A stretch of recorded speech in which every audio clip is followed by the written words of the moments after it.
I'm AI. Do you want to know how I was created? I want to say សាមញ្ញក៏មានក្តីសុខអូយពិតជាឆ្ងាញ់របស់គេមែន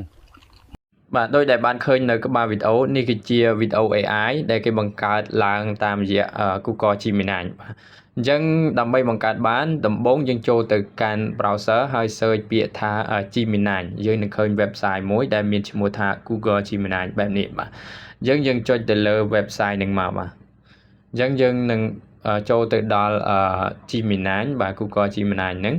ហើយជាដំបូងបងប្អូនត្រូវភ្ជាប់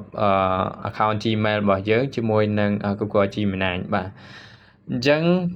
ពេលដែលយើងភ្ជាប់ដំបូងគឺអត់មាន Pro ទេយើងចូលទៅគឺបែបនេះអត់មាន Pro ទេហើយកន្លែងនេះក៏អត់មានវីដេអូដែរបាទអញ្ចឹងយើងត្រូវ upgrade បាទយើងត្រូវ upgrade ចូលកន្លែង Tray 3ហើយឃើញពាក្យ upgrade នេះ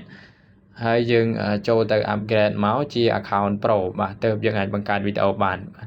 អញ្ចឹងGmail ខ្ញុំជា Gmail ថៃអញ្ចឹងគេបង្ហាញទឹកលុយជាភាសាថៃបាទលុយថៃ750 បាតក្នុងមួយខែបាទប៉ុន្តែខែដំបូងគឺ free អញ្ចឹងយើងអាចប្រើប្រាស់ free បានរយៈពេលមួយខែបាទហើយយើងធ្វើការភ្ជាប់ Pro ទៅបាទទើបយើងអាចបង្កើតវីដេអូបានបាទអូខេអញ្ចឹងខ្ញុំបានភ្ជាប់ Pro ហើយនៅ account មួយទៀតបាទ account មួយនេះគឺខ្ញុំបានភ្ជាប់ Pro ហើយមានពាក្យថា Pro នៅជាប់នឹង logo account ហ្នឹងហើយយើងចុចមើលកន្លែងនេះបាទកន្លែង 2.5 ហ្នឹងអញ្ចឹងយើងមានជំរើស3យើងត្រូវជ្រើសរើសយក 2.5 Pro កដានេះបាទដើម្បីបង្កើតវីដេអូបាទអញ្ចឹងយើងចុចយក 2.5 Pro នឹងមកបាទហើយវាចេញមកបែបនេះហើយកន្លែងនេះយើងត្រូវការចុចពាក្យថាវីដេអូទើបយើងអាចបង្កើតវីដេអូបានបាទហើយយើងចុចពាក្យថាវីដេអូហើយយើងត្រូវទៅ save from បាទទៅ save from ដាក់កន្លែងនេះដើម្បីយើងបង្កើតវីដេអូតាមក្តីសម័យរបស់យើងការស្មើសម័យយើងសរសេរចូលទៅបាទអញ្ចឹងខ្ញុំមាន from មួយដែលខ្ញុំបានសរសេរទុករួចហើយខ្ញុំចូលទៅ copy យកតែម្ដងបាទ copy from នេះបាទ copy from នេះដើម្បីយកទៅដាក់បញ្ចូលបាទដើម្បីឲ្យ Gemini Pro បង្កើតវីដេអូឲ្យបាទអញ្ចឹងខ្ញុំដាក់បញ្ចូលកន្លែងហ្នឹងមកបាទហើយបន្ទាប់មកចុចកន្លែងឆាតនេះបាទចុចកន្លែងហ្នឹងទៅវាជាផ្ដើមបង្កើតជាវីដេអូឲ្យយើងហើយបាទអញ្ចឹងយើងធ្វើការរងចាំបន្តិចទៅក្នុងការបង្កើតបាទគឺចេញមកបែបនេះបាទ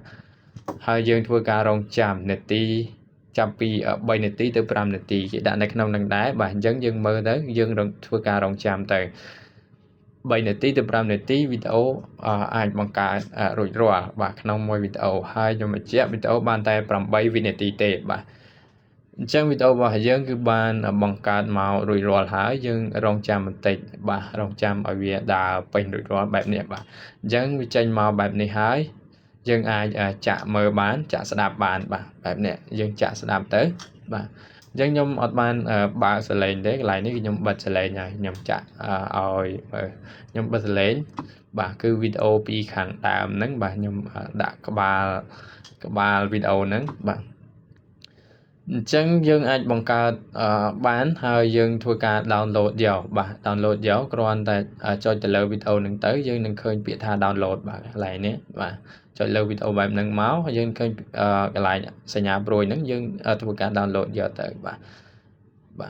ហើយវីដេអូរបស់យើងគឺមានតែ8វិនាទីទេបាទបង្កើតម្ដងគឺបានតែ8វិនាទីទេអត់បានច្រើនទេបាទហើយសម្រាប់ការបង្កើតគឺមានតែប៉ុណ្្នឹងទេបាទអរគុណច្រើនសម្រាប់ការទស្សនាវីដេអូរបស់ខ្ញុំអូខេបាយបាយ